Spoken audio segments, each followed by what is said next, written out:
Hey guys, 996.1 5-chain motor doing variocam wear pads with engine in car.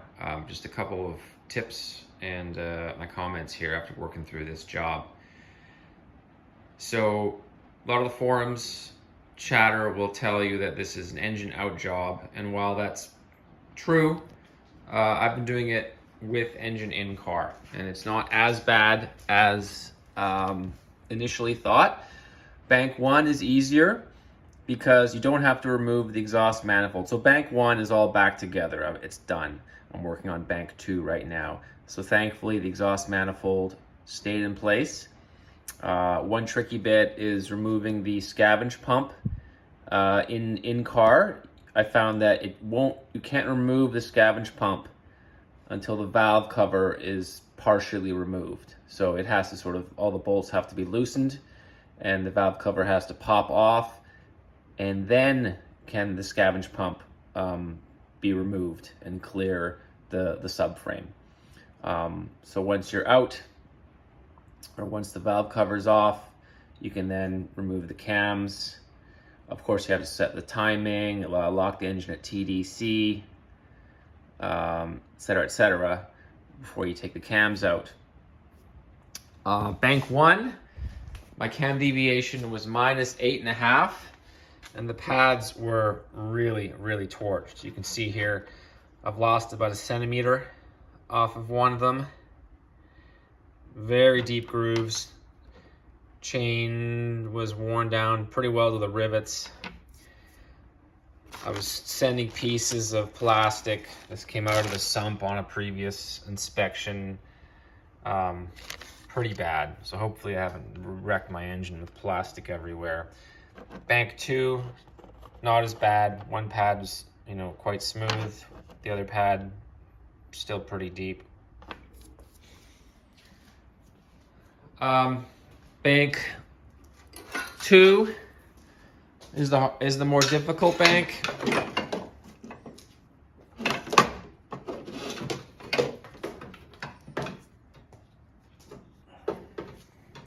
Because in order to do bank 2, you have to loosen the chain tensioner, and on bank 2, you have to get access to that, you have to remove the air conditioning compressor, power steering reservoir, some other bits in order to get access to it. Here I've got a socket right here, 14mm socket. I've also upgraded this chain tensioner because it's such a pain to get to. So bank 2 is in process. Actually, what's happening right now is I'm putting the cams back in. You can see here my DIY block to hold the cams in place.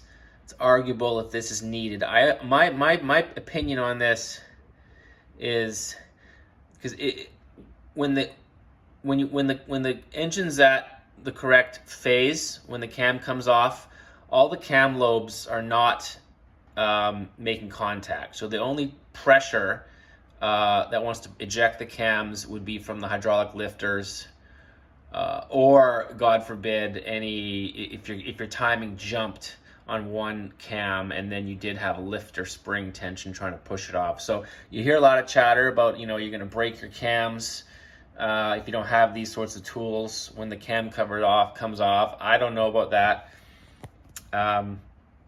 You can see here, this is my DIY tool. So there's a slot in the exhaust cam, and then it's supposed to align dead parallel with the head, and that's really what this tool does. It keeps the exhaust cam in position as we're the final step here in setting this is I'm going to engage the chain tensioner we were just looking up, and that's going to tension the chain and allow the sprocket to wind, and then we tighten these 4 bolts, and that'll essentially set the timing on bank 2.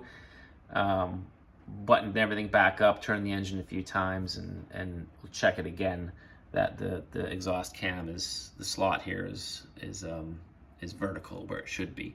Of course, all at engine TDC. Anyways, there's other videos about that.